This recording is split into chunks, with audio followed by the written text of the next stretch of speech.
Hello friends, අපි IPA part 1 එකෙන් කතා කරා මොකක්ද IPA කියන්නේ කියලා. IPA කියන්නේ International Phonetic Alphabet. ඉතින් අපිට ඇයි මේක වැදගත් වන්නේ? අපිට ඉංග්‍රීසි වල තියෙන සමහර ඉංග්‍රීසි වචන ලියන හැම එකක්ම ඒ ලියන අකුර තියෙන විදිහටම නෙමෙයි උච්චාරණය වෙන්නේ. සමහර වෙලාවට උච්චාරණය වෙනස් වෙනවා.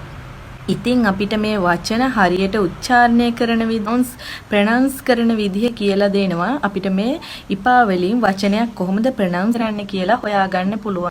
ඒ වගේම අපිට මේ IPA වල තියෙන සිම්බල්ස් වලින් අලුත් වචන ලේසියෙන්ම ඉගෙන ගන්න පුළුවන්. අලුත් වචන ප්‍රොනවුන්ස් කරන විදිහ ලේසියෙන් ඉගෙන ගන්න පුළුවන්. එතකොට අපිට විවිධ ඇක්සන්ට් ඉගෙන ගන්න පුළුවන් ලේසියෙන්. බ්‍රිටිෂ් ඇක්සන්ට් එක, ඇමරිකන් ඇක්සන්ට් එක අපිට ලේසියෙන් ඉගෙන ගන්න පුළුවන්. අපි හරියට IPA ඉගෙන ගත්තා. ඒ වගේම අපිට ශබ්ද හරියට හරිම විදිහට නිවැරදිව උච්චාරණය කරන්න පුළුවන්. ගොඩාක් අය වචනයක් හරි විදිහට උච්චාරණය කරන්නේ හරි විදිහට උච්චාරණය කරන්න අපිට මේ IPA වල තියෙන සිම්බල්ස් ටික හරියට ඉගෙන ගත්තොත් හරි විදිහට උච්චාරණය කරන්න පුළුවන් වෙනවා. ඉතින් ගොඩාක් අයට මේක දැක්කහම මේක හරි අමාරු දෙයක් වගේ තේරුණාට ඒක ඉගෙන ගත්තාම අපිට වචන උච්චාරණය ඉතාම ලේසි. ඔයාලා බලන්න ඔන්ලයින් ඩික්ෂනරියක් අපි හිතමු කේම්බ්‍රිජ් ඩික්ෂනරි එකේ අපි වචනයක් සර්ච් කරොත් ඒක උච්චාරණය කරන්නේ කොහොමද කියලා මේ IPA වල තියෙන සිම්බල්ස් වලින් එනවා. අපිට එතකොට ඒක ඉගෙන ගත්තාම ඉතාම ලේසියෙන් වචන උච්චාරණය කරන විදිය ඉගෙන ගන්න පුළුවන්. ඒ වගේම IPA වල තියෙනවා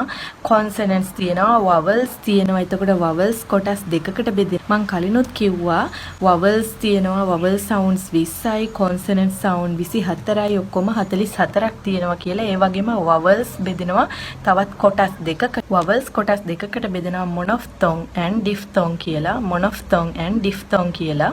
මොනොෆ්තොන් කියන්නේ ඒකස්වර. ඒ කියන්නේ එක ඒ කටේ දිව තොල් දත් වචන ප්‍රොනවුන්ස් ඒ සවුන්ඩ් එක ප්‍රොනවුන්ස් කරනකොට ශබ්ද කරනකොට ඒ තොල් වල දිවේ දත් වල පිහිටීම වෙනස් වෙන්නේ නැහැ. එකම ආකාරයකට පිහිටීම තියෙනවා. අපි බලමු එක්සැම්පල්ස් ටිකක්. අපි මේකට උදාහරණ ටිකක් බලමු.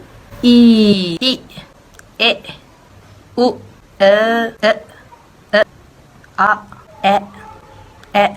A O. ඉතින් මේවායේ මේ ප්‍රොනවුන්ස් කරනකොට ඒ අපි කටෙන් කරන දිවෙන් තොල් වලින් දත් වලින් ඒ ශබ්දය වෙනස් වෙන්නේ නැහැ. කට වෙනස් වෙන්නේ. අපි ඊ කිව්වහම ඒ විදිහට තියෙනවා. ආ කිව්වහම මේ විදිහට තියෙනවා. ඒකයි අපි මේවට ඒකස්වර කියලා කියන්නේ. මොනොෆ්තොන් කියන්නේ ඒකස්වර, ඩිෆ්තොන් කියන්නේ ද්විත්වස්වර. ඩිෆ්තොන් කියන්නේ එක ශබ්දයක් විදිහට පටන් අරගෙන ඒක කටේ දත් වල තොල් වල පිහිටීම වෙනස් වෙලා වෙන ශබ්දයක් බවට වෙනස් වෙනවා. එක් ශබ්දයකින් පටන්ගෙන තවත් ශබ්දයක් විදිහට පත් වෙනවා. අපි බලමු මේවට උදාහරණ ටිකක්. A day වල තියෙන A I fly I fly of gov. ඉතින් මේකේ ඒ සවුන්ඩ් එක ඒ ශබ්ද උච්චාරණය කරනකොට පටන් ගන්න විදිහට මේ ඉවර වෙන්නේ. ඉතින් මුල් එක විදිහකට පටන් ගන්න තවත් විදිහකට ඉවර වෙනවා. අපි ඒවට ඒ සවුන්ඩ්ස් වලට කියනවා ඩිෆ්තොන් කියලා. ඩිෆ්තොන් එහෙම නැත්නම් ද්විස්වර කියලා. ඉතින් අපි දැන් එකින් එක බලමු මේ සිම්බල්ස් වලින් එන සවුන්ඩ් එක මොකක්ද කියලා.